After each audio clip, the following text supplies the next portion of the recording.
Buenos días, hermanos. Dios le bendiga. Nuevamente damos gracias a Dios por este tiempo. Gracias a Dios porque nos ha permitido reunirnos nuevamente otro día más, juntos como una familia, juntos como su pueblo, y así poder honrar y glorificar su nombre en esta mañana. Quiero dar gracias a Dios también en esta mañana porque hoy se está celebrando el Día del Padre. Felicitaciones en el nombre del Señor, bendiciones. Y vamos a tener un momento de oración por este tiempo, que sea el Señor ministrando en nuestras vidas y que a través de nuestras vidas también pueda ser el Señor ministrando en otros corazones. Que nosotros solamente seamos esos instrumentos en los cuales el Señor se glorifique en gran manera para que su reino sea establecido y su reino sea extendido sobre la tierra. Eterno Dios y Padre Celestial, mi Dios Todopoderoso, en esta mañana llegamos ante tu trono, Señor. Te damos gracias, te damos gloria, te damos honor, Señor. Te damos toda la alabanza y la adoración, mi Dios. En esta mañana queremos colocar este tiempo en tus manos, Señor. Que sea tu Espíritu Santo quien ministre en nuestros corazones de una manera muy especial, Señor. Que cada día, Padre de la Gloria, podamos vivir una vida conforme a tus planes y conforme a tus propósitos para con cada uno de nosotros. Que podamos ser esos instrumentos en tus manos, Señor, de los cuales tú te agrades, Señor. Que podamos ser esa ofrenda agradable delante de tu presencia, Señor. Además, en esta mañana quiero que seas tú quien derrames infinitas bendiciones sobre todos los padres, Padre Celestial. Todas aquellas personas que han asumido ese compromiso y ese rol de ser cabeza de la familia, cabeza de hogar. Que seas tú quien derrames infinitas bendiciones en su vida, Señor, y que cada día les ayude, Padre Celestial, a seguir adelante. Que aunque vengan momentos de dificultades, momentos de tristeza y de aflicción, puedan perseverar, Señor, confiando en que tú tienes la respuesta y la solución a todos los problemas, mi Dios. En el nombre de Jesús, glorifícate en gran manera, Señor. Que todo sea conforme a tu voluntad, Señor, y para la gloria y la honra de tu nombre. Que cada día nosotros podamos ser esos jarrones, esos porrones que puedan ser transformados, puedan ser moldeados por el alfarero, por tus manos, Señor. Moldea nuestro carácter, moldea cada uno de nuestras partes, Padre Celestial, desde lo sentimental hasta lo físico, todo, Señor, para que tu gloria y tu honra sea enaltecida, Señor, en esta tierra. En tu Hijo amado Jesucristo, gracias te damos, porque tú en esta mañana vas a hablar a nuestras vidas, a nuestros corazones, conforme a las necesidades que hay en cada uno de nosotros, Señor. Conforme a las carencias, Padre Celestial, que hay en nuestras vidas, tú hoy vas a dar una palabra de aliento, una palabra de reflexión a nosotros, Señor. Y en el nombre de Jesús creemos, Padre Celestial, que si estamos en estos lugares para glorificar y honrar tu nombre, y para que aquellas personas que están viendo desde Facebook, Señor, también lo puedan hacer juntos, en armonía y en coinonía con cada uno de nosotros, Señor. En el nombre de Jesús, muchísimas gracias te damos. Amén. Amén. Gloria a Dios. Adoramos hoy al Señor porque, aunque nuestros pecados fueren muchos, nuestras faltas fueren muchas, su gracia es mayor. Aleluya.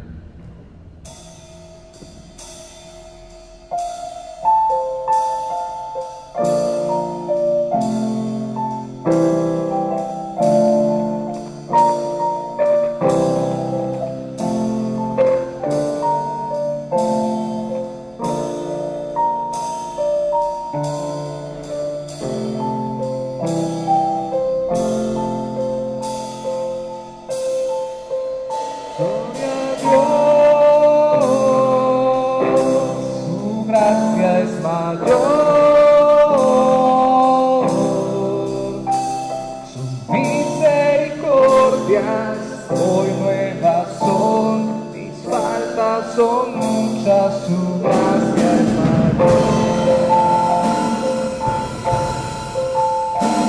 Que amor mis pecados decide olvidar, lanzados al mar no los quiere contar. Entiendo mi siempre, olvida mi error. Mis faltas son muchas, su gracia es mayor. Gloria a Dios, su gracia es mayor.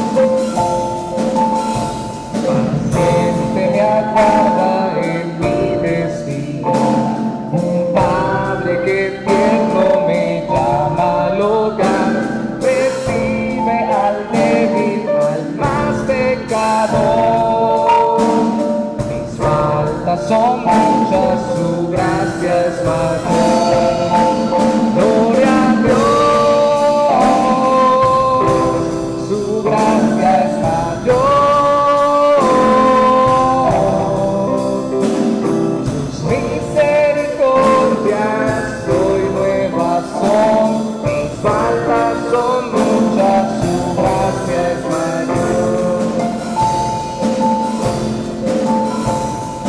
Grandes riquezas Él nos otorgó, su sangre fue el pago, su vida entregó, pagó esa deuda y la canceló. Mis faltas son muchas, su gracia es mayor. Gloria a Dios, su gracia es mayor.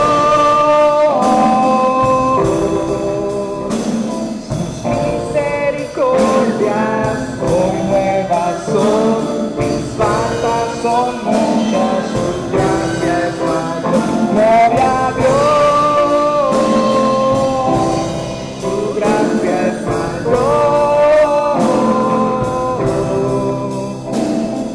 Sus misericordias hoy nuevas son, mis faltas son muchas, su gracia es mayor. Mis faltas son muchas, su gracia es mayor.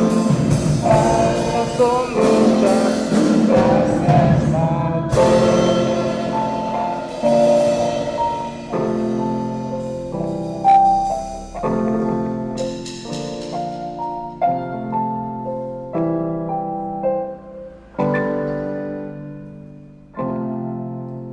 Aleluya. Padre, te alabamos y aclamamos tu nombre. El Salmo 66 dice que aclamad a Dios con alegría toda la tierra. Así que vamos a cantarle a Él con todo nuestro corazón. Aleluya.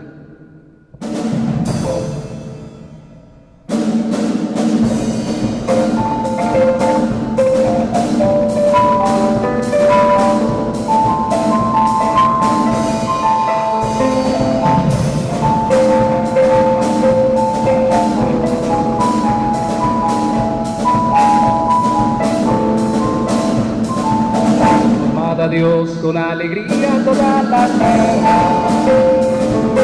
Gloria de su nombre, pone gloria en su alabanza, decida Dios,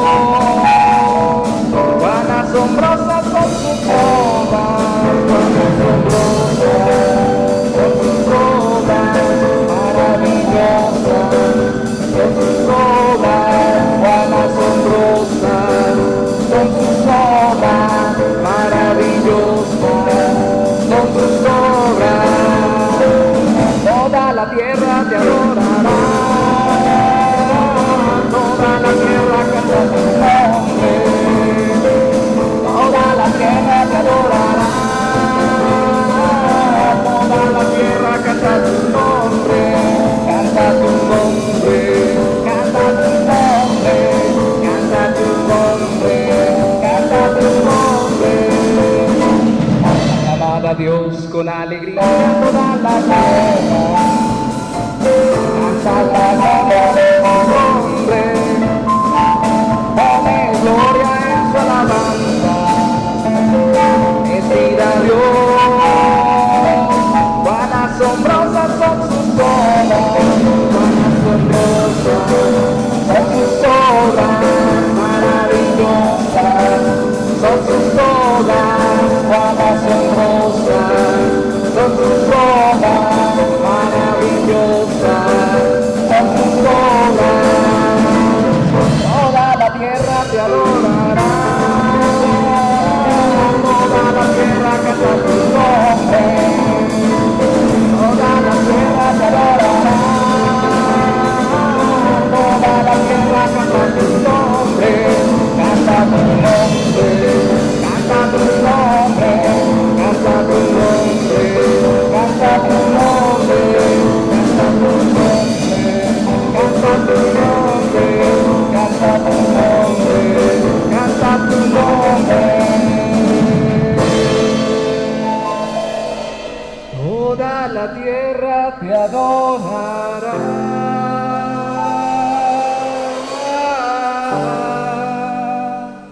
Toda la tierra canta tu nombre. Aleluya, Señor, que todos los pueblos te alaben, Te alaben, oh Dios, todos los pueblos te alaben. Porque también, como dice el salmista, bueno es alabar, oh Señor, tu nombre y cantar salvos a ti, oh Altísimo. Bueno es alabarte, Señor. Aleluya.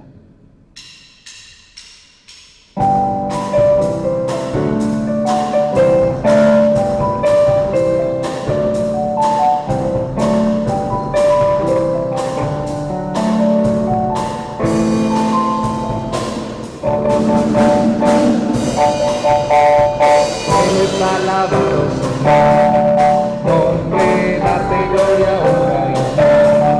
Por siempre bueno es alabarte, Jesús, y gozarme en tu poder. Es alabado Señor, nombre, darte gloria, honra y honor. Por siempre bueno es alabarte, Jesús, y gozarme en tu poder.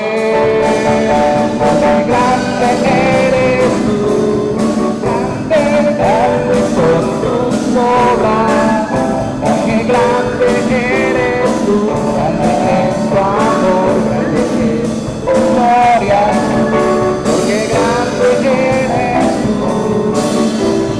grandes son tus obras, porque grande eres tú, grande es tu amor, grande es tu gloria.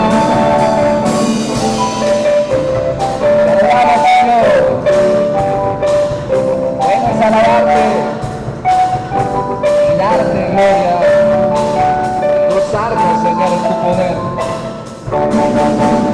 Eres alabado, Señor, darte gloria, siempre bueno es alabarte, Jesús, gozarme en tu poder. Eres alabado, Señor, darte gloria.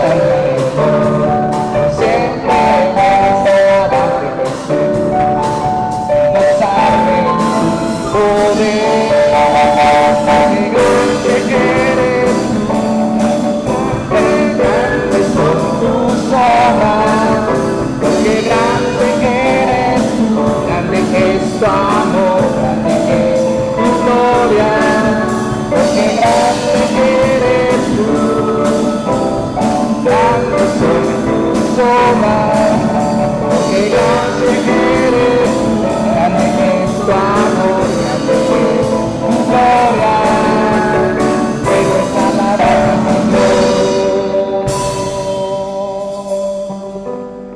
porque grande eres tú, grandes son tus obras, porque grande eres tú, grande es tu amor, grande es tu gloria, dígale al Señor, porque grande eres tú.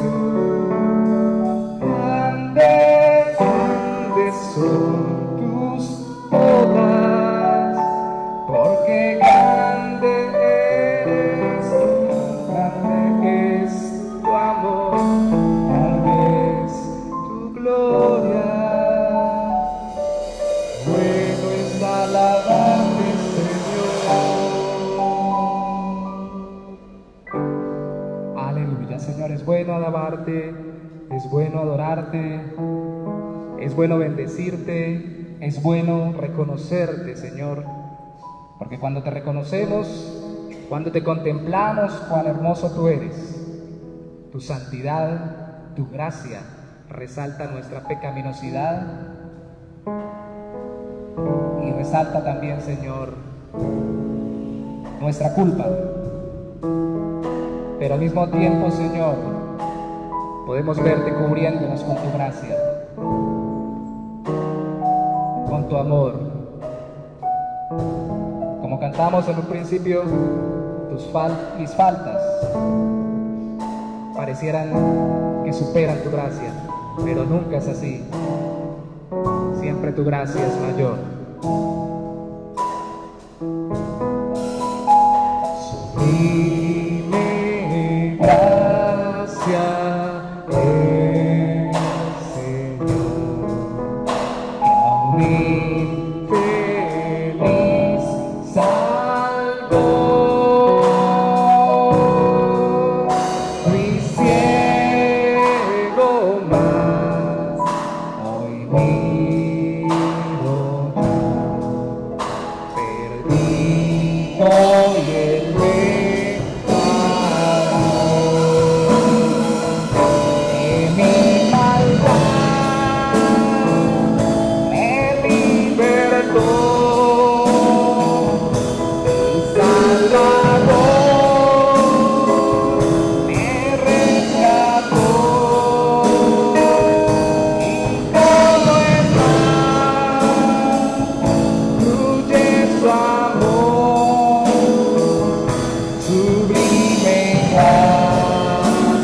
santo, brillando esté cual sol. Yo cantaré por siempre a Dios, su amor que me salvó de mi maldad, me libertó, mi Salvador me rescató, y como el mar fluye su amor, sublime gracia de mi maldad, maldad de mi maldad, me libertó, mi Salvador me rescató, y como el mar fluye su amor,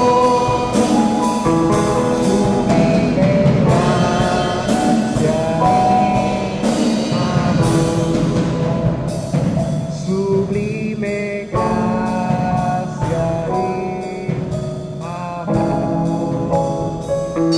sublime gracia y amor.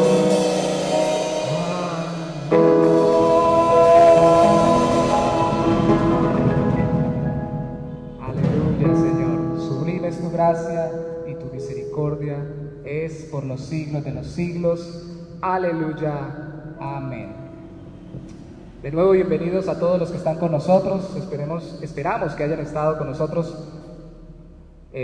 adorando al Señor, glorificando su nombre y bendiciéndonos con la compañía a nivel de adoración, de oración, de intercesión. Entendemos que todos nosotros estamos llamados a adorar al Señor en espíritu y en verdad, pero también al mismo tiempo entendemos que no es por nuestras propias fuerzas que lo hacemos, sino por su gracia, su misericordia y su amor, porque eres Dios, eres digno, eres fiel, eres poderoso. Así que yo le voy a pedir a Michael que por favor esté orando por este lugar, dándole gloria a Dios antes de pasar a predicar la palabra y ministrarla. De nuevo dándole la bienvenida a todos y que sea Michael una vez más que ya lo hizo al principio, le dé las felicitaciones a los papás y al mismo tiempo que nos interceda, por favor Michael, por las personas que tengan necesidades, que nos estén viendo, y ya saben que si tienen alguna necesidad la pueden dejar aquí, es que estamos para servirles al Señor. Amén. Padre Celestial, nuevamente llegamos ante tu trono, mi Dios. Nuevamente llegamos con acciones de gracia, mi Dios Todopoderoso. Otra vez más queremos darte gracias por este momento, Señor. Sabemos que tú has tocado los corazones de todas las personas que están escuchando este servicio para la gloria. Queremos que seas tú, mi Dios, respondiendo a cada uno conforme a tu voluntad, Padre Celestial. Sabemos que hay personas que están pasando por dificultades, por problemas, por aflicciones, por tribulaciones, por necesidades, pero aún así, Señor, tú estás al tanto de todo. Aún así, mi Dios, tú tienes el control de todas las cosas y nada sucede, Señor, sin un propósito. Todo lo que sucede en nuestra vida, Padre Celestial, tiene un propósito muy especial que viene aquí, Señor. Queremos darte gracias, Padre de la gloria, porque sabemos que, aunque estemos viviendo en un mundo con dificultades, tú aún, Señor, estás con nosotros. Tú sigues cada día ayudándonos a seguir adelante, Padre Celestial. Gracias por tu pueblo, gracias por todas las personas que están escuchando este servicio, mi Dios. Toca sus corazones de una manera muy especial, que ellos en esta mañana no puedan seguir igual que como eran antes, mi Dios. Que tu palabra penetre hasta lo último de su corazón, Señor, que penetre hasta los tuétanos, Padre Celestial. Y que tu palabra sea cada día que nos confronte y sea cada día que nos redarguya, Padre Celestial. En el nombre de Jesús, que esta palabra que va a ser puesta en esta mañana, Señor, sea dirigida hacia nuestras vidas, Padre Celestial, y que seas tú quien te glorifique de una manera muy especial en nosotros, Padre de la gloria. En el nombre de Jesús, gracias te damos por este tiempo, para ti sea toda la gloria y la honra por los siglos de los siglos.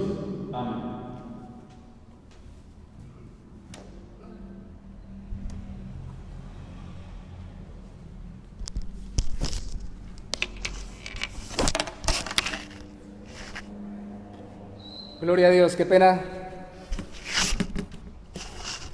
No se escuchaba ahora que estaba orando Michael. Precisamente porque desconectamos el sonido allá y allá quedó el parlante.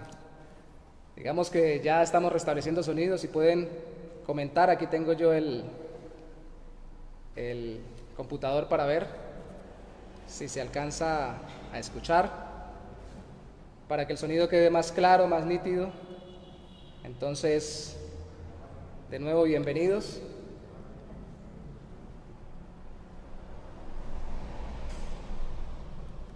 Vamos a ver si nos comentan por acá alguito.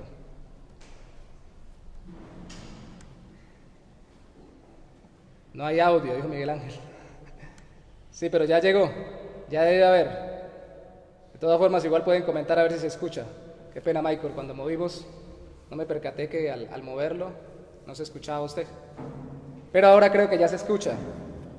Vamos a ver. ¿Se escucha bien? Ya llegó. Ya llegó. Ya llegó la luz, me hace acordar de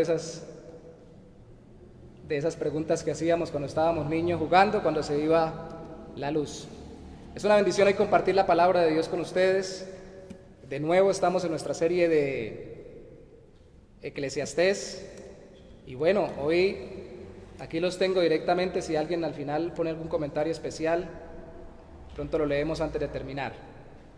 Y vamos a ir a abordar el libro de Eclesiastés en el capítulo 11.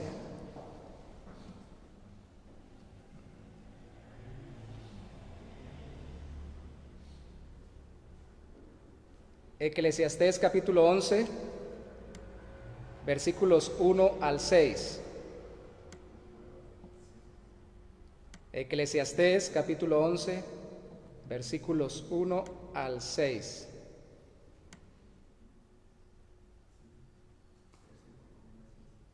Gloria al Señor. Muy bien, si tienen su Biblia, puede seguir allí atentamente con la palabra del Señor. Vamos a ver. Los que tengan ahí me colocan acá que ubiquemos mejor la cámara. Tal vez estaban atrasaditos cuando se nos desubicó la cámara.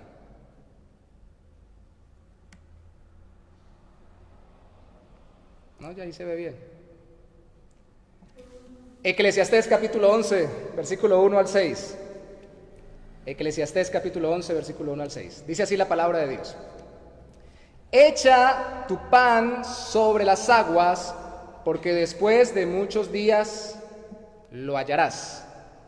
Reparte a 7 y aún a 8, porque no sabes el mal que vendrá sobre la tierra. Si las nubes fuesen llenas de agua o fueren llenas de agua, sobre la tierra la derramarán. Y si el árbol cayere al sur o al norte, en el lugar que el árbol cayere, allí quedará.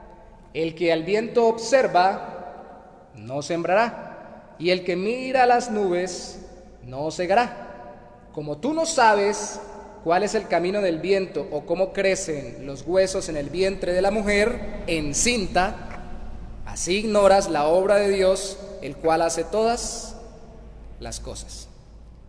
Por la mañana siembra tu semilla, y a la tarde no dejes reposar tu mano, porque no sabes cuál es lo mejor, si esto o aquello, o si lo uno y lo otro es igualmente bueno. Vamos al Señor una vez más en oración. Mi Rey, gracias por permitirnos hoy compartir tu palabra y continuar en esta serie de Eclesiastés. Ya casi terminamos el libro y no queremos, oh Santo Señor, dejar de aprovechar cada gran enseñanza que tú tienes a través de la vida del autor, especialmente para aplicarla a nuestra vida personal.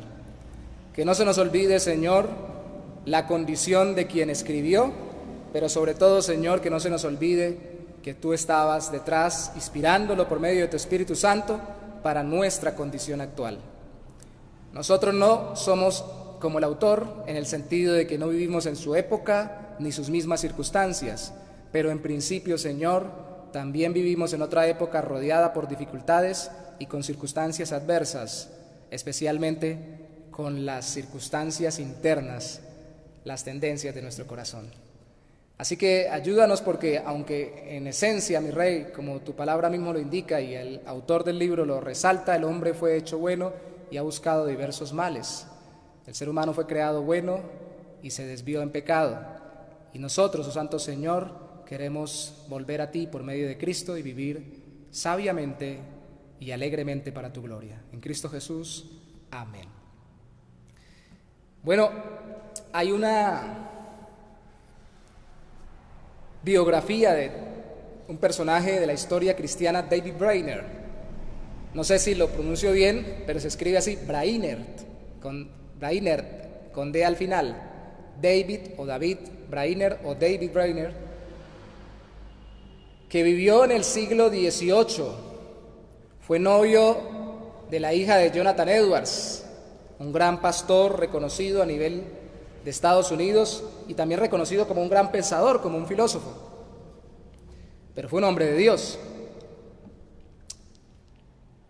Luego de 5 años de que David Brainerd arriesgara su vida por evangelizar a los Pieles Rojas, duró 5 años en ello, dijo en su lecho de muerte, con apenas 29 años de edad, eso fue en 1747, digo ahora que estoy muriendo, que ni por todo lo que hay en el mundo habría yo vivido mi vida de otra manera. Digo ahora que estoy muriendo, que ni por todo lo que hay en el mundo habría vivido yo mi vida de otra manera. Él, de acuerdo al mismo se definía, quería ser una lámpara ardiendo hasta el final por el Señor. Yo fui impactado por el libro de David Brainerd de la biografía hace varios años cuando lo leí y lo recomiendo. Es muy sencillo, simplemente era una recopilación de sus oraciones y lo que más encuentra usted allí son clamores en su debilidad. No era un hombre que especialmente se dedicara a hablar de forma hermosa.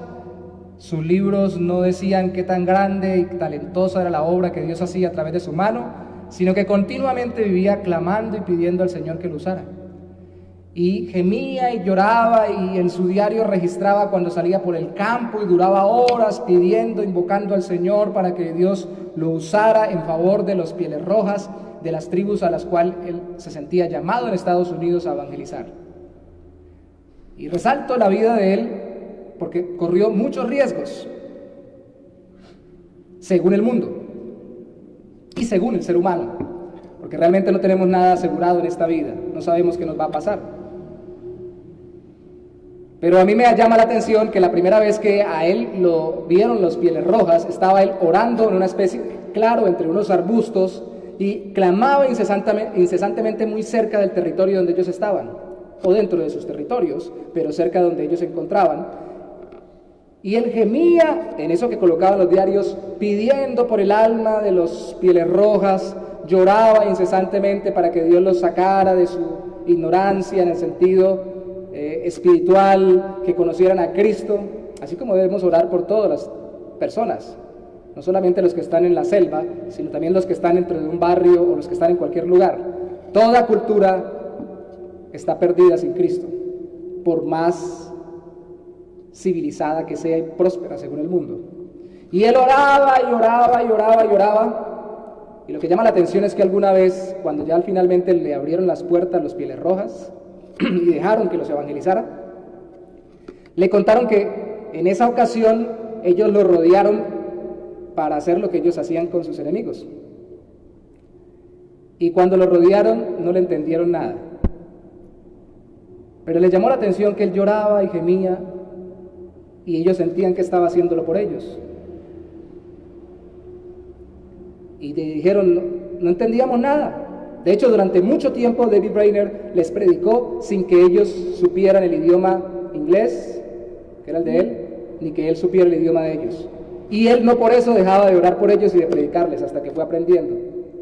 Y dice, lo único que pasó es que en ese momento nos sentimos tan mal por usted, porque lloraba y sentimos que lloraba por nosotros o que estaba haciendo algo correcto, que decidimos dejarlo quieto y usted nunca supo que nosotros lo vimos. y Dios lo preservó en ese momento. Es tan impresionante la historia de él que cuando al fin consiguió un traductor que ya sabía el inglés para que le pasara los sermones cuando predicaba simultáneamente el idioma indígena, era un borracho continuo y literalmente traducía las predicaciones borracho, en estado de ebriedad. Y gloriosamente, cuando usted lee los registros de las predicaciones de David Brainerd, los indígenas entraban en convicción de pecado y gimiendo y llorando pedían perdón al Señor y se entregaban a Cristo con todo su corazón. Un predicador de otro idioma y un traductor borracho.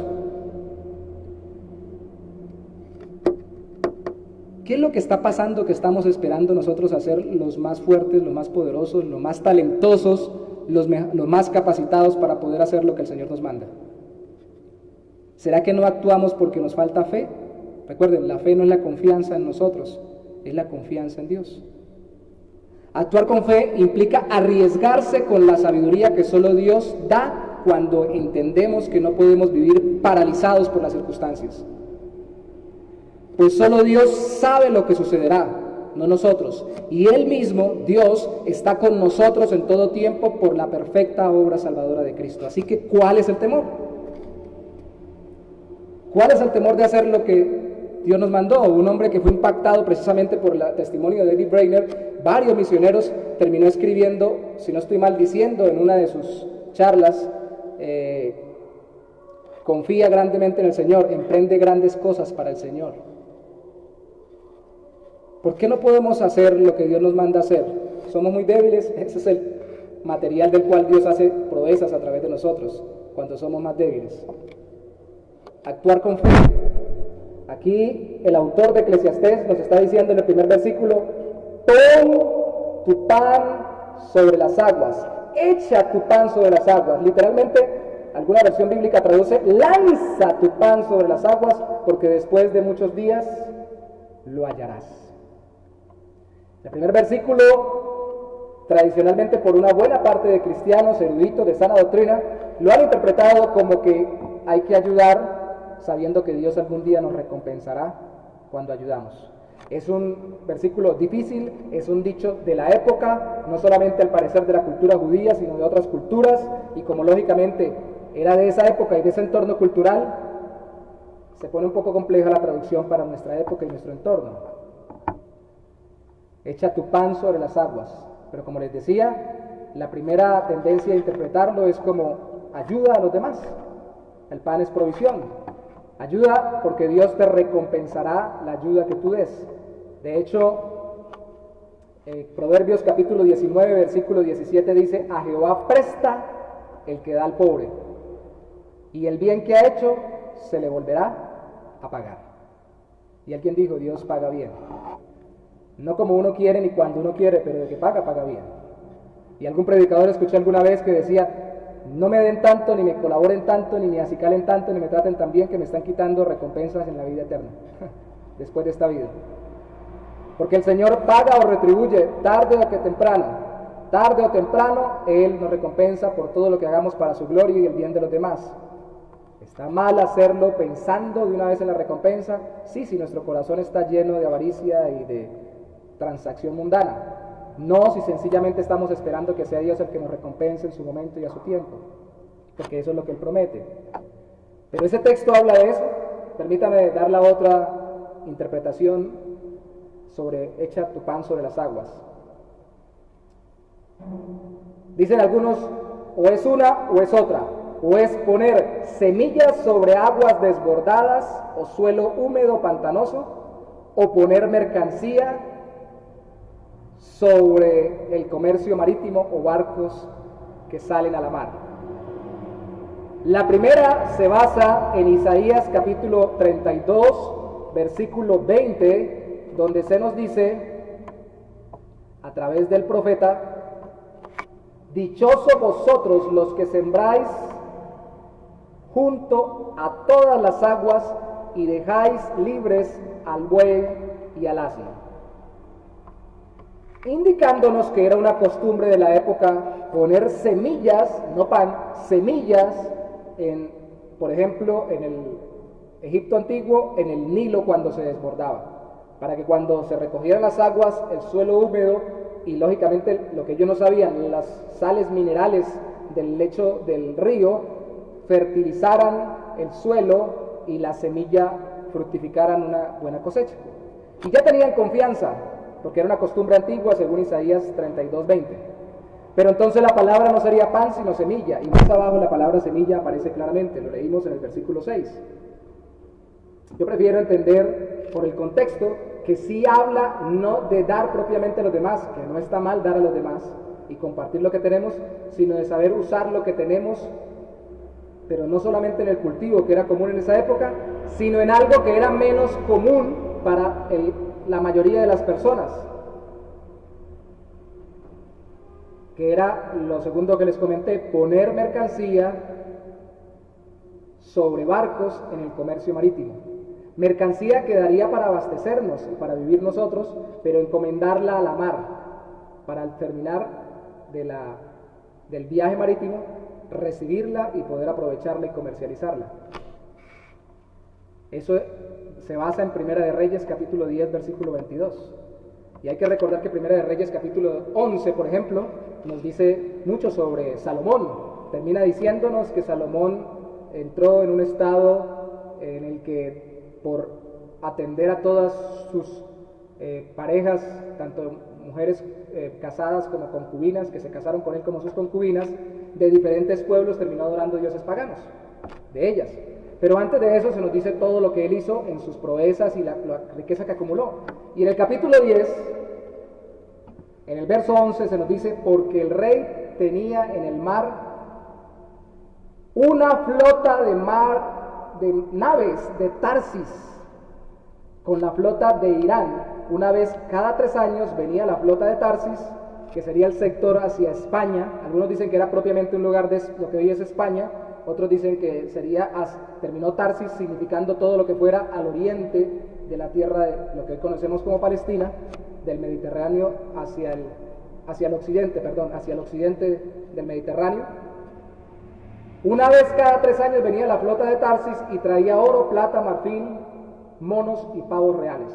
Se cree que allá en Tarsis había una buena cantidad de metales preciosos, especialmente el oro. Y si usted se toma el trabajo de leer el capítulo 10, se dará cuenta que hubo tanta abundancia en el tiempo de Salomón que el oro era lo que abundaba y todo lo que había en la casa de Salomón era de oro, porque la plata era tenida como por algo de poca clase. La mayoría se hacía en oro. Tanta abundancia hubo y traían ese oro de Tarsis. Ahora, dicen algunos, el marfil, los monos y los pavos reales, seguramente bordeando las costas, venían recogiendo esos animales exóticos que hoy en día, lógicamente, no se deben comercializar. Pero 3 años duraba en eso la nave. Y no todo el mundo pues tenía una nave para mandarla y luego que regresara a los 3 años con la mercancía que necesitaba. Tenía que tener un nivel económico, pero al mismo tiempo tenía que confiar. Mandaba la nave, no habían correos electrónicos, no había YouTube, no había para saber que grabaran un video y lo publicaran, no habían teléfonos. Se confiaba y se esperaba y se ponía lo que sería para alimento o lo que representaría el sustento, que es el pan, se ponía en el comercio. Entonces significaría más bien, de acuerdo al contexto, esto me parece a mí mucho más correcto, el texto significaría arriesgarse a hacer o a invertir los bienes aun cuando se puedan perder. Eso es lo que parece la más adecuada interpretación y nos lleva a revisar si realmente confiamos al Señor lo que tenemos.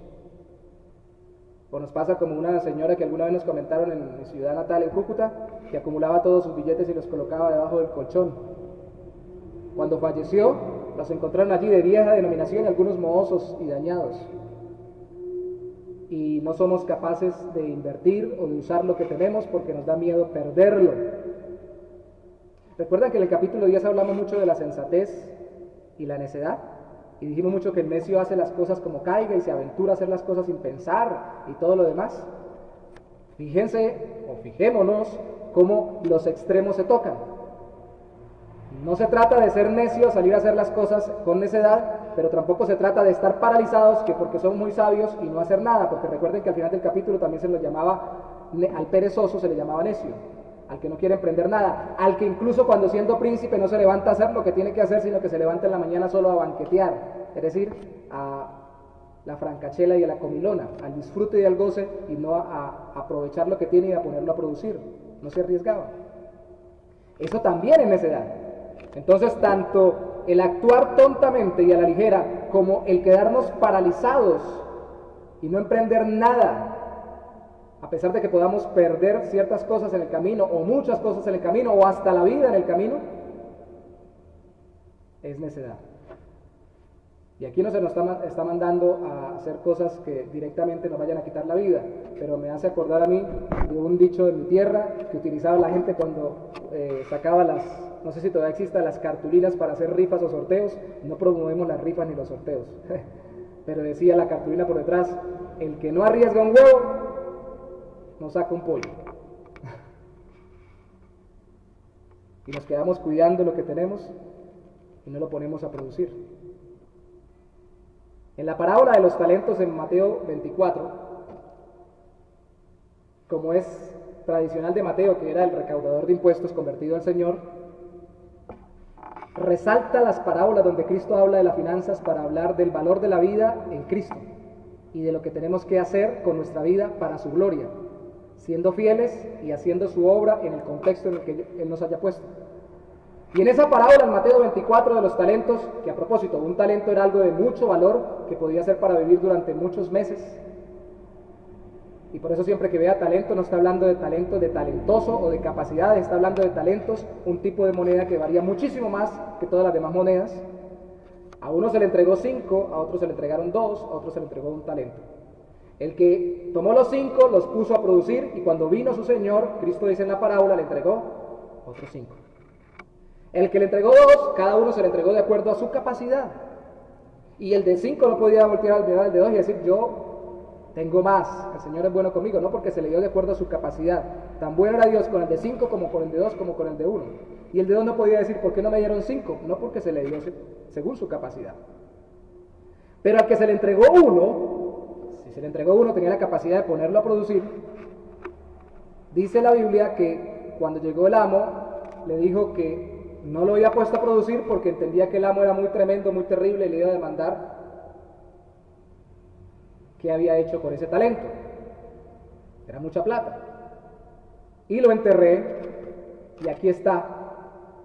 Y el amo, en vez de decirle: felicitaciones porque usted no se aventuró, no hizo las cosas a la ligera, y ahí por lo menos tengo mi talento, le dijo: no, ¿por qué por lo menos no lo metió con los banqueros? Ya existía la banca en ese tiempo, no igual que ahora, lógicamente, pero existían personas que gestionaban el dinero para devolver con intereses. Y al menos me hubieras tenido otro talento, tal vez con todo el tiempo que se demoró, con la gestión de los intereses que hacían los banqueros, que les daban a las personas, ya hubiera tenido otro talento más. Si me hubieras dado 2 talentos, hubieras producido algo, al menos eso hubieras hecho. No tenía ni siquiera que arriesgarte tú, era confiar en el banquero, entregarlo y dejarlo que él produjera. Pero por agarrar el talento, ahora el talento que tienes se te será quitado y le será dado al que tiene más y al que sí puso a producir. Y está hablando de una vida que no quiso ser obediente al Señor y no quiso ser fiel a Cristo y no quiso dar frutos en esta tierra. La paralización del creyente es retroceso espiritual. Si no estamos avanzando en una, varias o todas las áreas de nuestra vida, estamos retrocediendo. Porque no es posible que la vida reine en nuestro corazón, la vida del Espíritu Santo, y nosotros estemos quietos. Entonces, el primer punto, lo resumo: echa tu pan sobre las aguas, que aún después de muchos días lo hallarás. Significa: arriésgate con confianza en el Señor. Confía en el Señor, arriésgate. No te quedes solo con las cosas que Dios te ha dado, ponlas a producir. El mismo Adán fue puesto en el Edén y Dios le dijo: gobernar la tierra, multiplicaos y sojuzgad la tierra, administrenla y pónganla a producir, multiplíquense, llenen la tierra y juzguenla. Lógicamente lejos del Señor, lo hacemos para nuestra gloria y no para la suya, y por eso es que el mundo está como está, a pesar de su avance tecnológico y todo lo demás. Arriesgarnos con confianza. Segundo, versículo 2, no se preocupen que son solo 3 puntos, no es uno por cada versículo. Versículo 2 dice, reparte a 7 y aún a 8, porque no sabes el mal que vendrá sobre la tierra. Reparte a 7 y aún a 8, porque no sabes el mal que vendrá sobre la tierra. Y para mí, si hemos de hablar de generosidad, este versículo sí cabría en que le dieron a los demás. De hecho, la palabra que aparece ahí como reparte son 2 palabras en el hebreo que se unen, y es dar porción o dar parte. Es decir, de porciones de lo que tiene a los demás. Y dice a 7, que era un número de plenitud, y aún 8, aún más todavía. Era el número que simbolizaba plenitud del 7, y si dice que aún a 8, quiere decir reparta todo lo que pueda. Algunas versiones bíblicas lo traducen comparte, pero otras los traducen invierte. Y si vamos en el mismo orden de trabajar con sabiduría en nuestra vida, porque no se nos está diciendo los temas que venimos trabajando en Eclesiastés, específicamente sobre la generosidad, sino sobre la sabiduría, administrando nuestra vida y no desperdiciándola, lo que nos está queriendo decir aquí precisamente es eso. Invierte en diferentes negocios o invierte en diferentes actividades de todo tipo en cada área. Invierte. Y eso me hace acordar de otro dicho nuestro popular. No ponga todos los huevos en una sola canasta. Diversifique. Algunos piensan que ahí solamente habla de dar sin tacañería. Y se atreven, lógicamente, porque como les decía, es otra tendencia interpretativa, a decir que puede citarse Deuteronomio 15:10, donde Dios dice a su pueblo, a Israel en el desierto, sin falta alguna le darás al pobre. Y no serás mezquino de corazón cuando le des. O sea, no le va a dar tacañamente. Porque por ello te bendecirá Jehová tu Dios en todos tus hechos y en todo lo que emprendas. Es cierto, dar con liberalidad, lo que dice la Biblia en el Nuevo Testamento a través del apóstol Pablo, es un mandato de Dios, o con generosidad. Y no debemos dar mezquinamente. Y casi siempre, por lo general, cuando vamos a dar, debemos mirar, como dijo alguien alguna vez, me llamó la atención, cuando meta su mano al bolsillo, no la deje en la parte de abajo, no la mande hacia abajo, déjenla en la parte de arriba donde están los billetes, porque en el fondo están las monedas, y no palpe a ver si están las más pequeñitas o las de más baja denominación. Tendemos a decir, este poquito, no, tanto para las personas como para nuestros familiares, como para nuestros amigos, como para la misma iglesia y la obra del Señor, tenemos que pedirle a Dios que nos libre de un corazón mezquino. Es algo que yo tengo que pedirle a Dios toda mi vida y que usted también tiene que hacerlo. Hay un pastor que me llama mucho la atención su enseñanza, que es el pastor John Piper, ya no está pastoreando, sigue enseñando, y él dice, la regla de nuestra vida, de nuestra familia es, entre más ganamos, más porcentaje destinamos para dar al Señor. Y con eso estoy luchando contra mi propia avaricia y la tacañez de mi corazón. Pero si doy un 10% para la iglesia, o un 10% para adicional para tal cosa, para tal otra, y resulta que ahora el sueldo se me dobló, al dar ese mismo porcentaje se dobla lo que estoy dando. Sí, es cierto. Y como lógicamente lo que damos, lo damos ahora a través del nuevo pacto con generosidad, y en el Nuevo Testamento a todo se le llama ofrendas, incluyendo lo que antes se le llamaba diezmo, entonces es voluntario, no es por obligación, no es por cumplir un rito, sino por el deseo del corazón de ver prosperar la iglesia o de ver prosperar a alguien al que le compartimos lo que tenemos. Pues sí, si usted da el mismo porcentaje, cuando le sube el dinero, pues le suben sus dádivas. Pero él dice, adicionalmente a eso, yo subo el porcentaje. Para no solamente dar más en cantidad, sino también dar más en porcentaje. Porque de hecho voy a tener de todas formas más en cantidad. Así subo el porcentaje de lo que doy. Porque se me han aumentado mis finanzas. Pero este texto, aunque todo eso es verdad, nos estaría hablando más bien de no poner todos los huevos en una sola canasta, y nos lleva a recordar que todo puede cambiar súbitamente. Ahí dice, reparte a 7 y a un 8, porque no sabes el mal que vendrá sobre la tierra. Leía un artículo de un medio respetable colombiano en internet, donde decía que al menos un 20% de las personas en una encuesta que se hizo en línea, claro que eso fue ya hace como medio mes, estaban viviendo de sus ahorros. de sus ahorros.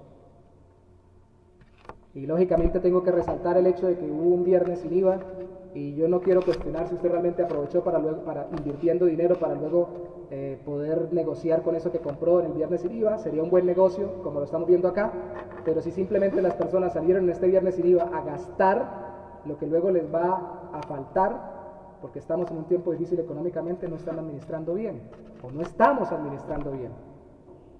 Aquí se habla de diversificar porque no sabemos cuándo vengan problemas, no sabemos lo que va a pasar. Ahí dice, no sabes el mal que sobrevendrá o vendrá sobre la tierra, no sabes si se va a acabar la cosecha, si se va a acabar el negocio. Muchas empresas que ya han cerrado en este tiempo de pandemia o en este tiempo de coronavirus o como lo queramos llamar, en donde se ha hecho aislamientos preventivos y se ha caído las economías mundiales.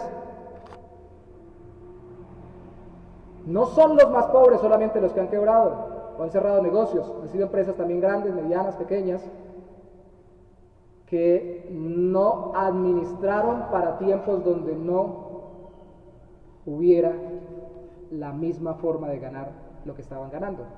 No sabían que el mal sobrevendría, y sobre todo lo que nos está aquí diciendo el Señor a través de este autor es, no diversificaron. Todo lo pusieron en un mismo negocio, en un mismo tipo de cosas. En este tiempo para nadie es un secreto que las personas que son empleadas en domiciliarios conservan su empleo, que los que son transportistas conservan su empleo, que no todos, pero una buena parte de los que son de la salud también conservan su empleo, que lógicamente los que son del Estado pues conservan su empleo, en su mayoría ese tipo de personas conservan su empleo, pero los otros no. Y si viene un remesón de otra forma que sacuda a esos sectores, ¿por qué todo lo tenemos que poner en una misma área? Aquí nos está diciendo el Señor, no contemos con que todo siempre es igual, sepamos que siempre vienen cosas que nos pueden cambiar todo lo que estamos haciendo. Todo puede cambiar súbitamente, por eso hay que diversificar. No lo vamos a ver, pero en Lucas capítulo 16 hay una parábola que es de bastante complicación para muchos de nosotros interpretarla, porque las parábolas no se deben interpretar en detalle, pero principalmente en el objetivo central, porque los detalles son más bien adornos históricos o contextuales de la época para la parábola. Y la parábola del mayordomo infiel, un hombre que estaba administrando lo de otra persona, y administrándolo lo pescaron en que era disipador, o sea que derrochaba. Y ahí sí le dio por ser inteligente, porque después el dueño alabó al mayordomo infiel. ¿Qué hizo? Inteligente según el mundo, y aquí Dios no está probando que uno diga mentiras ni que haga tranzas o que haga cosas ilícitas, pero el hombre en cierto sentido utilizó lo que debió haber hecho antes. Empezó a darle a todos los que le debían a su patrón, a darle descuentos, y algunos dicen que incluso estaba tomando los excedentes para que ellos se sintieran bien con él, porque les estaba ayudando con las deudas que tenían con su patrón, porque él pensó, cuando salga, entonces voy a la mayoría de gente a tratarla bien, para que tratándolos a todos bien y ayudándolos a que tengan menos deuda con mi patrón, cuando salga me den un trabajito o me pongan a administrar. Y ahí dice, porque cavar no puedo, no soy capaz de hacer esfuerzo físico para trabajar, y mendigar no quiero, que me pongan un trabajito que me gusta. Entonces empezó a apuntar a todos los diferentes clientes. Antes tal vez los menospreciaba, antes ni siquiera los atendía, solamente recibía, solamente desperdiciaba. Pero empezó a verlos a todos y a apuntar a diferentes partes, porque alguno le podría colaborar.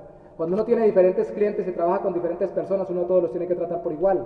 Cuando uno tiene diferentes negocios, todos los negocios los tiene que querer por igual, así uno le produzca a otro. Cuando uno tiene diferentes actividades laborales, tiene que aprovecharlas, y a todas debe servirles o a todas debe rendirles, porque no sabe cuál se le va a caer, sobre todo en tiempos de pandemia.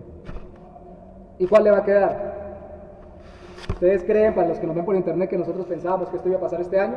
Este año que dijimos, nos vamos a dedicar solo a la obra del Señor y no voy a seguir trabajando en lo secular, y que definitivamente Dios lo confirmó por medio de la no restauración de mi contrato laboral en la empresa donde estaba, y llegó el tiempo de pandemia. No, pero al mismo tiempo tenemos que diversificar la forma como hacemos lo que estamos haciendo. ¿Ustedes creen que yo quería transmitir directamente en vivo? Sí, para testimonio y para los demás, pero no en el sentido de como lo estamos haciendo hoy, tratando de hacerlo todo y todo lo demás. Queríamos ir gradualmente. Pero gracias al Señor, Dios había movido a algunas personas de la iglesia y seguramente nos están viendo a decirnos, pastor, ¿por qué no transmiten al menos la predicación por las redes sociales, por el Facebook? Y por lo menos teníamos un paral sobre el que está el artículo con el que estamos transmitiendo. Y gracias a ello ya estábamos empezando a hacer la gestión. Empezamos a ver otras formas de hacer la misma labor.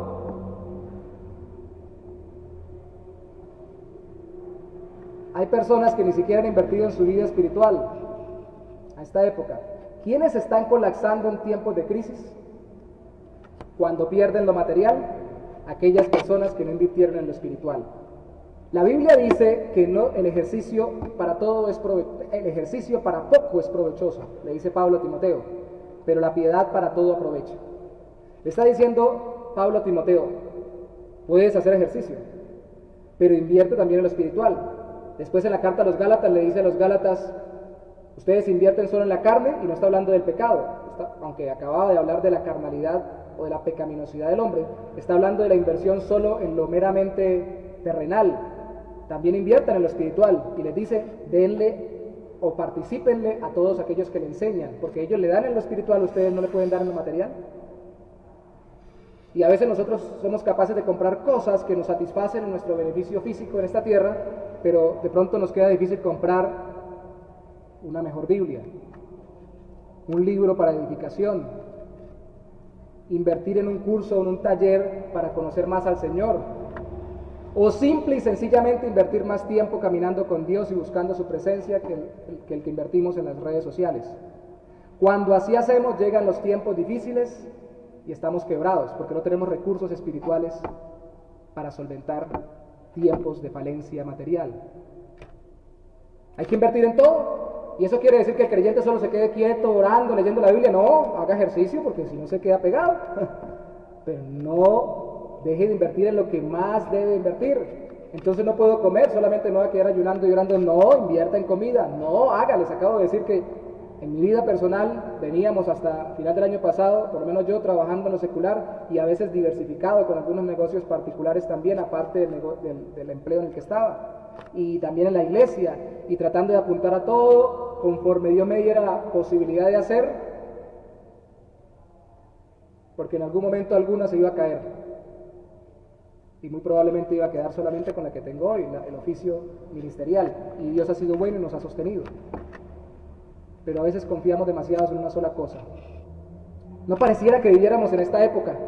Hay personas que estamos esperando, y siempre lo he dicho, que el empleo nunca nos cambie, que siempre nos paguen bien, que cada vez nos mejore más, que nunca tengamos que cambiar de trabajo, que nunca tengamos que cambiar de patrón, que nunca me cambien mis funciones. El Señor nos está diciendo, diversifica, reparte, pero escucha esto, con presteza, pronto, no te quedes pensando, ¿será que hago otra cosa? Voy haciendo otra cosita, voy invirtiendo también, ¿será que me pongo a orar? ¿Será que me pongo a invertir también en algo espiritual, en un taller? Aquí en la iglesia empezamos el Instituto Bíblico Bautista, y gloria a Dios, porque por lo menos 10 estudiantes se matricularon y al menos 7 han continuado y perseverado por medio de Zoom, cuando es agotador tener 3 horas de clase y los sábados hasta 6 horas por medio de la pantalla. Pero están recibiendo la recompensa de terminar en este mes su primer semestre, y dentro de poco terminan con su título de ministro de culto en 2 años. Pero si se queda uno pensando, que es lo siguiente que nos dice en los 3 siguientes versículos el autor. Verso 3, si las nubes fueren llenas de agua, sobre la tierra la derramarán, y si el árbol cayere al sur o al norte, en el lugar que el árbol cayere, allí quedará. Bueno, eso nos reafirma el hecho de que las cosas están fuera de nuestro control. Cuando las nubes se llenan es que llueve, y cuando el árbol se quiere caer, sin que nosotros estemos controlando, se cae por la determinación de Dios de acuerdo a las circunstancias del ambiente. Hay cosas que se nos salen del control, pero después nos indica, siembra con esperanza, no solo arriesga con confianza, no solo reparte o diversifica con prontitud o con presteza, también siembra con esperanza. Dice el versículo 4, el que al viento observa no sembrará, y el que mira las nubes no segará. Y si usted es agricultor, sabe que tiene que mirar las estaciones, tiene que mirar las nubes, tiene que mirar cuando llueve, ya lo hemos dicho, y sería necio no estar pendiente de eso. pero aquí nos está corrigiendo al estar exageradamente pendiente de que lleguen las condiciones perfectas. Porque si esperamos las condiciones perfectas, ¿cuándo son? Nunca, y nunca hacemos nada. Como tú no sabes, dice el versículo 5, cuál es el camino del viento, o cómo crecen los huesos en el vientre de la mujer encinta, así ignoras la obra de Dios, el cual hace todas las cosas. Dios está al control de todo, y tú no sabes lo que va a pasar, Dios sí. Es tan tremendo el ejemplo del viento que precisamente todavía no se puede determinar cómo prevenir que tome de sorpresa los huracanes a ciertas regiones donde siempre hay huracanes. Y de eso han sacado hasta películas.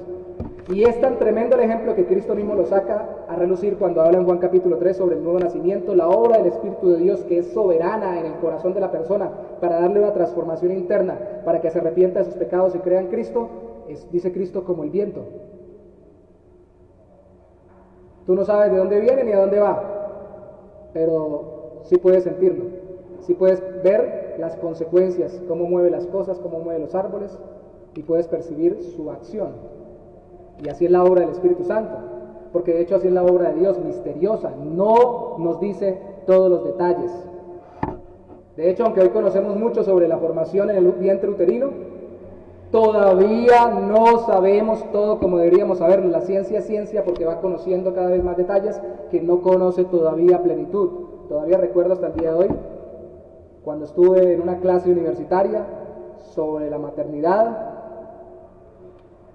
y nos dijeron tantas cosas que tenían que entrar en concordancia para que la mujer pudiera quedar embarazada, es decir, para que el óvulo y el espermatozoide quedaran juntos o unidos y no se fuera con la menstruación o no se colocara en un lugar no debido y pudiera ser la vida, que terminaban concluyendo o concluíamos en esa clase que era muy difícil coordinar todas las cosas. Pero usted sale y la gente le dice, no, eso facilito que quede embarazada la muchacha.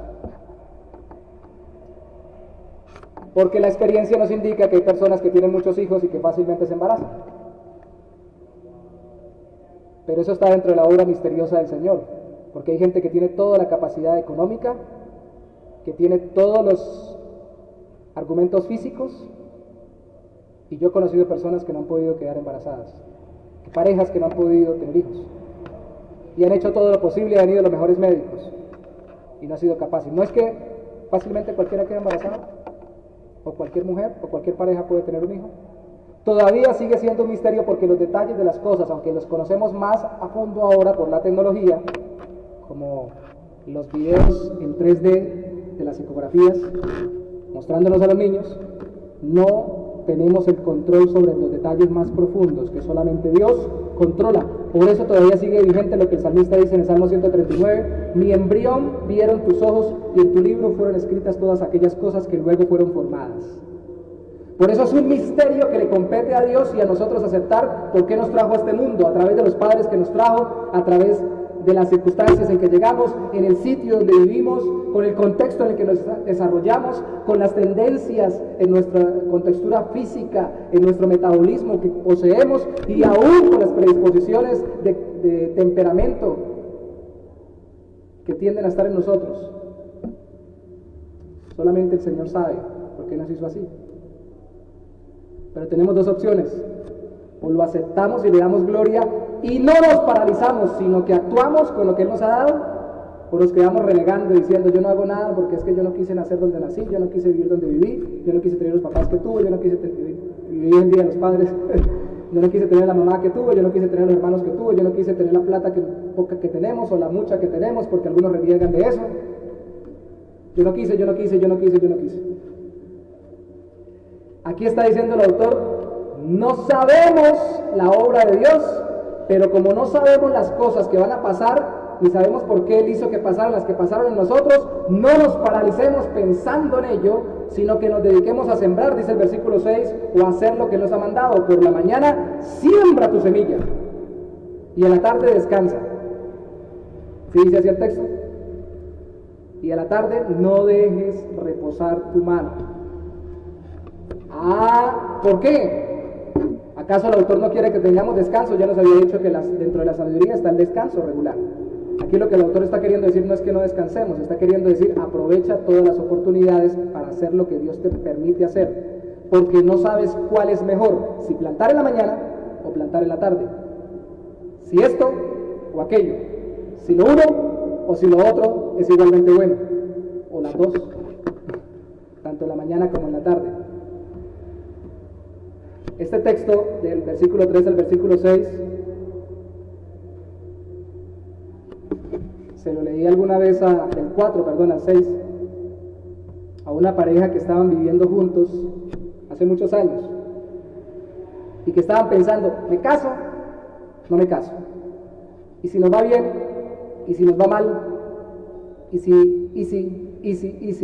Y Padre de la gloria, el Señor sabe que es una de las cosas con las que más luchamos en nuestro contexto. La gente no lo dice, pero muchas personas en nuestro contexto cultural colombiano piensan que es vivir mejor como el mundo les ha enseñado juntos, en vez de comprometerse públicamente a través de una ceremonia civil, religiosa o ambas.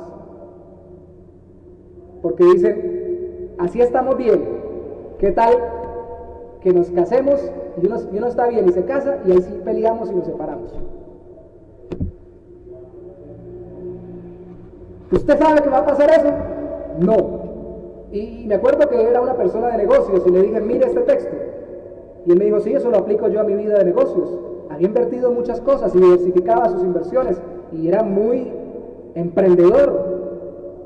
Bueno, ahí dice que si usted se queda mirando y espera la circunstancia perfecta, pues nunca va a hacer nada. ¿Usted esperaba las circunstancias perfectas para poder desarrollar negocios? No, si me quedo esperando me muero de hambre. Entonces, ¿se va a quedar esperando la pareja perfecta? Y cuando llegue la pareja perfecta, el momento perfecto, y va a esperar a que usted sea el parejo perfecto, para luego tener el matrimonio perfecto que nunca hay, porque no existe, y se va a comprometer entonces para no tirarse las cosas. Por eso muchos se quedan sin casarse.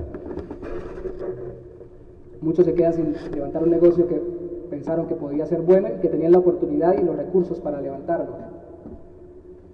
Muchos se quedaron sin emprender carreras o sin terminar estudios o sin terminar labores o abandonaron proyectos, trabajos, labores sociales, ministeriales, servicio al Señor dentro de las iglesias, porque no esperaron a producir fruto, sembrando mañana y tarde, haciendo lo que tenían que hacer porque querían las circunstancias perfectas.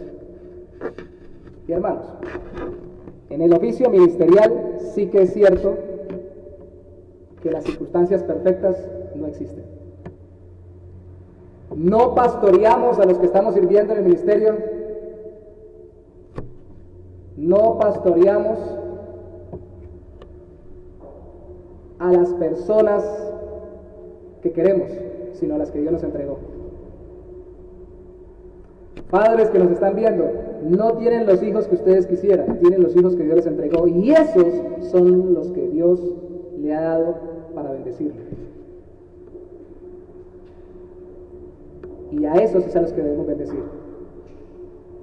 Hijos no tienen los padres que ustedes hubieran querido, porque tal vez si hubieran tenido el que hubieran querido, se hubieran hecho un gran daño, y Dios sabe por qué les dio los que les dio, sin excusar las malas prácticas paternales y los pecados propiamente abiertos. No lo estoy excusando, pero aún de eso se vale el Señor para formar nuestro carácter. No tenemos lo que queremos, tenemos lo que Dios sabe que es mejor para nosotros y para formarnos conforme a su voluntad. Y como no sabemos lo que va a pasar, no podemos esperar a saberlo todo, porque si no, para actuar no vamos a actuar. Nunca vendrá la circunstancia perfecta. Me faltaría el tiempo para acumular textos bíblicos. Experiencias, por favor, acumúlenlas ustedes del Antiguo hasta el Nuevo Testamento. Moisés salió al desierto a hablarle a Faraón, confiando en lo que el Señor le dijo, pero sabiendo que arriesgaba su vida. De hecho, personajes como Esther, cuando estaba en el exilio, cuando se le dijo a través de su tío, ¿qué tal si Dios te ha puesto hoy, Esther, para que tú te acerques al rey? el rey persa era un rey caprichoso y de mal genio, que si no él mismo hacía que se acercaran a él, al que se acercaba lo podía matar. Así hubiera sido la reina que acababa de nombrar, que era Esther. ¿Qué tal si tú no te acercas para aprovechar para que el pueblo no sea muerto? Porque el pueblo judío iba a ser asesinados. Si tú no intercedes por nosotros, ¿quién? Y ya digo, vayan, oren, ayunen. Y si muero, que muera.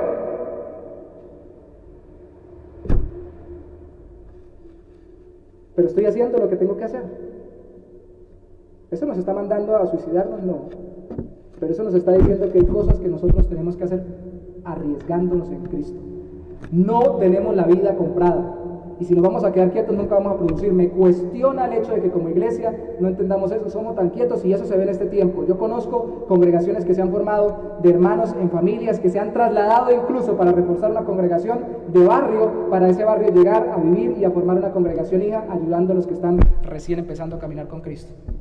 Y han renunciado a su comodidad. Eso no es solo para los misioneros. Se han arriesgado a cambiar su modus vivendi, su negocio, su forma de vida por avanzar el reino de los cielos. ¿Qué es más importante? ¿Recuerdan a David Brainerd en un principio? No me importa si él podía devolverse. Era tuberculoso. En ese tiempo, recuerden, no había un tratamiento. Era flaco, vivía enfermo y hacía ayunos y oraba, gimiendo por el pueblo donde estaba. Y él podía haberse devuelto y tenía asegurado con su suegro un buen puesto ministerial, porque el suegro sabía qué tipo de hombre de Dios era este. Pero él prefirió, dijo, consumirme. Me consumo en el lugar donde Dios me ha puesto, con el oficio y el llamado que Dios me ha dado. Es lo que quiso decir él. Y voy a arder hasta el final como una antorcha. Y curiosamente, las vidas que más han impactado son vidas que muy poco han durado. Uno de los predicadores favoritos míos murió de menos de 60 años, fue Spurgeon. Y empezó su ministerio a los 19 años. Ese no es. Aunque era criado a los pies de los discípulos, de los abuelos, que eran pastores, del papá, que era pastor, aunque trabajaba entre semana, pastoreaba fin de semana, y sabía mucho de griego, hebreo y todo lo demás, y sabía muchos libros y todo el asunto. El hombre se convirtió a los 16 años, inmediatamente empezó a predicar prácticamente, y a los 19 ya era pastor. Pero no era cualquiera, era uno que se sacrificaba por la extensión del reino. Y estaba muriéndose, al parecer, de una gota, una enfermedad bastante incapacitante, que a veces lo obligaba a quedar meses por fuera del ministerio, porque no era capaz. Y aún así arrastraba, como David Brainerd, con todas las dificultades. Estamos esperando tener el cuerpo perfecto para hacer lo que Dios nos ha mandado. Si no lo ha llamado al ministerio a tiempo completo, sí lo ha llamado a vivir a tiempo completo con su familia, con su trabajo, a ejercer la vida que Dios le ha llamado a ejercer, pero allí a impactar a otros para la gloria del Señor. Vamos a esperar las circunstancias perfectas para predicar el evangelio.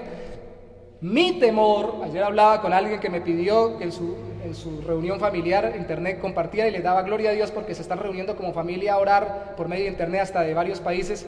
Mi temor es que los creyentes estemos arrinconados y acorralados, como si eso fuera lo que nos hubiera mandado el Señor.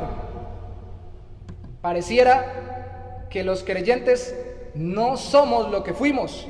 Y no estoy diciendo que salgamos a contagiarnos del coronavirus, a que, ay, sí, ahora tengo que salir a morirme. No, pero hermanos, no podemos quedarnos. Hay personas afuera, por ejemplo, que me han dicho, no soy capaz por medio de internet, con todas las medidas de seguridad, véngase hasta acá y deje los zapatos afuera, lávese las manos, si es necesario lo baño allá en la puerta, porque tengo temor de que me infecte, pero vamos a ser discipulados porque yo quiero avanzar en el reino de los cielos. Y son personas que tienen tantas circunstancias difíciles que ustedes ni se imaginan. Y pareciera que los creyentes estamos guardados, esperando a que Dios me bendiga, no dejándome morir. ¿Para qué una vida si no es para hacer la obra de Dios? Si no es para hacer lo que Dios nos ha mandado a hacer. Tal vez estamos cuidando demasiado de la vida. Hace muchos años le dije a una persona, porque tenía la confianza para hacerlo, que servía conmigo en el ministerio, me dijo cuando faltaba a sus compromisos ministeriales, le dije por qué volvió a faltar y me dijo, es que necesito cuidarme. Y yo le respondí, se cuida mucho. Usted se cuida mucho. Que tenemos que cuidarnos, claro, no se trata de salir a matarnos. Pero si yo me vivo cuidando, hermanos, no estuviera ni aquí en Bucaramanga, ni estuviera frente a ustedes, ni estuviera sirviendo al Señor. Si cuidara mis emociones, buscaría un trabajo más tranquilo. Si cuidara mi estabilidad económica, hubiera seguido laborando en el sector comercial, en cualquier otra cosa. Si buscara estabilidad en este mundo, si Cristo hubiera buscado eso, no le hubiera dicho: Pedro, Pedro, aléjate de mí, Satanás, me eres piedra de tropiezo. Cuando Pedro le dijo al Señor, en otras palabras: cuídate, Señor, no te dejes matar. Si nos cuidáramos. No estamos diciendo que nos descuidemos tontamente tentando al Señor. Estamos diciendo: atrévete a servir al Señor. Es hora de evaluar si más bien nos está reinando la desconfianza, el miedo, la negligencia y la desesperanza. Y si eso nos tiene paralizados, por favor vayan conmigo todos los días a las 3 de la tarde o más tardecito, porque he bregado para subir los devocionales en el Evangelio de Mateo. Y definitivamente ha sido una aventura el establecimiento del reino de los cielos. Y algo que le dice a los discípulos Cristo es: bueno, no esperen a asegurar su vida. Los mando como lobos en medio de ovejas. ¿Eso qué quiere decir? Muerte segura. Que el pastor aquí en la iglesia dijera: hermanos, vayan todos a evangelizar y discipular. Los mando como lobos en medio de ovejas. Lo más seguro es que a la mayoría de ustedes los van a matar. Ay, no, pastor, así no. El trabajo es muy riesgoso. Hay gente que tiene trabajos seculares y por dinero arriesga tanto la vida en tantas cosas. Hay series, las pueden ver por televisión en los canales internacionales, series como Trabajos Peligrosos, y por la inversión económica lo hacen. ¿Recuerdan la parábola del mayordomo? Diversificó. Cristo termina diciendo: pues la gente de este mundo es más astuta que los hijos de la luz, invirtiendo en todo, gastando lo que tienen, no tontamente, sino invirtiéndolo para la gloria de Dios y el reino de los cielos.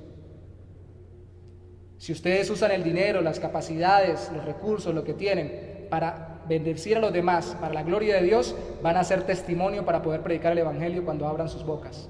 Pero si no lo hacen y solamente lo hacen con lo que todo el mundo lo hace, que es por sobrevivir en esta tierra, porque no me muera y porque puede durar hasta viejito, ya vamos a hablar sobre la juventud y la vejez en el siguiente sermón, que es un tema especial del Señor en este libro. Entonces, si solamente espero a eso, ¿qué objetivo tiene vivir? Si no es para hacer grandes cosas para el Señor. No tenemos que hacer mucho, no tenemos que llegar a hacer grandes cosas. Empiece por impactar al que está a su lado, a su familiar, a su vecino. Estamos en cuarentena, no puedo salir, tiene un teléfono, tiene internet. Empiece por compartir con ellos, empiece por compartir. Yo sé que ya lo han hecho algunos creyentes, pero empiece por aprovechar para seguir compartiendo el Evangelio y para seguir compartiendo recursos que Dios le haya dado con quienes no lo tienen, y siga compartiendo su vida y no pierda el enfoque.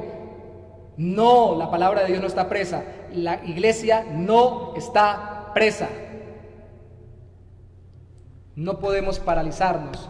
El Señor Jesús dijo en Mateo 16:18: las puertas del Hades no prevalecerán en contra de la iglesia. Y eso significa de la muerte. Y si me muero, Mateo capítulo 10 dice: no se preocupe, si lo matan solamente le quitan la vida, porque no le pueden quitar el alma y la vida en el infierno como si lo puede hacer Dios mandándolos al infierno. Témale más bien a eso. ¿Qué problema? Por eso los creyentes son verdaderamente revolucionarios. Esos sí son revolucionarios. No hablo de movimientos políticos ni filosóficos, estoy hablando de los creyentes porque saben que tienen recompensa eterna. La mayoría de los discípulos murieron trágicamente. Uno solo de ellos vivió y al parecer murió de viejito, Juan. Aún en esta pandemia podemos actuar confiando en Dios, con diligencia y esperando que Él determine los mejores resultados. Hagamos lo que tenemos que hacer. Empleemos los recursos que tenemos en lo económico, en los trabajos, diversifiquemos los trabajos. Alguien algún día estaba hablando con la persona y me dijo que tenía un restaurante, entonces le estábamos comentando, nosotros nos ha tocado como iglesia ahora hacerlo por internet, ahora ofrezca usted por internet lo que cocina o lo que hacía antes a clientes presenciales, y empezó a hacerlo. Diversifíquese, busque qué hacer, no se quede quieto, la vida sigue. No se deje paralizar por el temor. Pero sobre todo, no solo la vida física, porque en algún momento puede terminar. El reino de los cielos no se detiene ni ante el mismo Hades, que la palabra Hades significa muerte, y algunos traducen infierno, que puede ser las fuerzas de las tinieblas en contra de la iglesia. Las puertas de la iglesia está atacando la misma muerte espiritual, está yendo hasta el lugar, no está esperando a ver, ¿será que alguien viene a ver si nos visita? Yo le doy gloria a Dios por estos mecanismos, porque por ejemplo por estos mecanismos, por estas pequeñas pantallitas, hemos llegado a personas que antes no hubiéramos podido visitar. Y tal vez le hemos dado testimonio que nosotros nunca hubiéramos destinado tiempo para ir hasta allá. Pero debemos aprovechar, debemos vivir, debemos seguir, la vida sigue. Entonces, resumiendo, en los 3 puntos que vimos: arriesga con confianza, reparte con prontitud o presteza, siembra con esperanza, haz tu trabajo esperando que Dios te dé los resultados, dejándole a Dios las consecuencias. Ay, pero si no alcanzo a ver nada porque me muero, pues se murió. Si está en Cristo se va para el cielo. Pero estaba haciendo lo que Dios le mandó hacer. ¿No es mejor vivir con significado y con sentido? A Pablo le dijeron: no vayas a Jerusalén porque un profeta dijo que allá te iban a apresar. Pablo: ¿por qué me entristece en el corazón?, dijo Pablo. ¿Acaso yo no estoy dispuesto no solamente a ser apresado, sino también a morir si es el caso por Cristo? ¿Cuál es el problema? El Señor me mandó que fuera para allá. Es más, esa fue la forma como Dios utilizó a Pablo para poderle predicar, como lo profetizó el mismo Cristo en Mateo capítulo 10 a los discípulos, para poderle hablar a los gobernantes, cuando Pablo lo ponían frente a los gobernantes de la época, estando preso. Así que Pablo sabía que ese era el instrumento que Dios iba a utilizar. No lo sabía en detalle, pero entendía que allá lo estaba llevando el Señor. Y si muero, ¡que me muera! Pero tengo que hacer lo que Dios me ha mandado a hacer. Si usted tiene que levantar una empresa, si usted tiene que levantar un negocio, si usted tiene que levantar un oficio, si usted tiene que ejercer un ministerio en una iglesia, ejérzalo en los recursos que tiene. Pero por sobre todas las cosas, viva para la gloria de Dios. Bendiga a los demás con lo que Dios le ha dado y glorifique al Señor. No deje de producir en esta vida, porque usted tiene gran cantidad de talentos. Ni siquiera tiene uno solo, tiene varios en varias áreas que Dios le ha dado. Espero que este mensaje lo rete, me rete, y empecemos a producir más allá de lo que hasta ahora hemos producido para la gloria de Dios. Amén. Padre, te damos gracias en esta tarde, mañana aún, Señor, por permitirnos compartir tu palabra. Te pedimos nos llene de valor, como los discípulos lo pidieron en Hechos de los Apóstoles, para hacer lo que tenemos que hacer y dejarte a ti los resultados, para vivir lo que tenemos que vivir y dejar de estar paralizados por el temor, por el que dirán, por la falta de diligencia, o la negligencia de nuestra carnalidad, a dejar de paralizarnos, oh Santo Señor, por la desesperanza que el mundo nos inculca en nuestro corazón, a dejar de estar esculcando en los medios de comunicación y en las diferentes personas que nos conocen, a ver qué encontramos para seguir excusando nuestra falta de servicio a ti, al que está cerca de nosotros, al más cercano o al más lejano, Señor, para dejar de pensar que como estamos bien y no esforzarnos por hacer más para tu reino y para tu gloria. A uno nos ha llamado, Señor, al servicio ministerial, medio tiempo, a otros tiempos completos, pero a todos los que se han convertido a Cristo los ha llamado para que dentro de su trabajo, su familia, su entorno, sean luz, sean lumbrera con su testimonio e impacten al mundo y transformen la tierra. Si nosotros no lo hacemos, si no somos nosotros los que oramos, si no somos nosotros los que predicamos, ¿quién? Tú no vas a enviar ángeles a predicar. Tu palabra es clara. No enviaste al ángel donde Cornelio para predicar el evangelio, sino para decirle que fuera donde Pedro, para que Pedro le predicara. No envías a las personas, sino solamente a aquellos que tú ya has transformado, a nosotros. Y nosotros queremos hacer tu obra. Queremos hacer tu obra. Señor David Brainerd, termino orando con ello, te doy gracias por una vida como esa. Terminó muriendo en su casa cuando ya sintió que había terminado el ciclo, pero otros han muerto en el campo misionero. No todos estamos llamados a ser misioneros, pero todos estamos llamados a arriesgar lo que tenemos que arriesgar con tal de hacer tu voluntad, porque tú eres nuestro rey. Tu reino es más grande y sí somos imperialistas, no imperialistas filosóficos ni políticos de este mundo. Somos imperialistas en el sentido de que tu reino no es una democracia ni otro tipo de gobierno. Tú eres el rey y nosotros tus siervos. Y aunque nos has llamado amigos, como amigos nos tratas, nos amas, nos disciplinas incluso, pero como a siervos o instrumentos o mensajeros tuyos nos envías. Y nos has dicho ir y hacer discípulos a todas las naciones, bautizándolos en el nombre del Padre y enseñándoles todas las cosas que os he mandado. Que eso pese en nuestro corazón más que cualquier cosa, Señor, y podamos servirte con gozo y con alegría, utilizando todos los dones que nos has dado. En el nombre de Jesús, amén y amén. Dios los bendiga. tengan un feliz resto de tarde o resto de domingo. Nos vemos en la siguiente ocasión. Bendiciones a todos.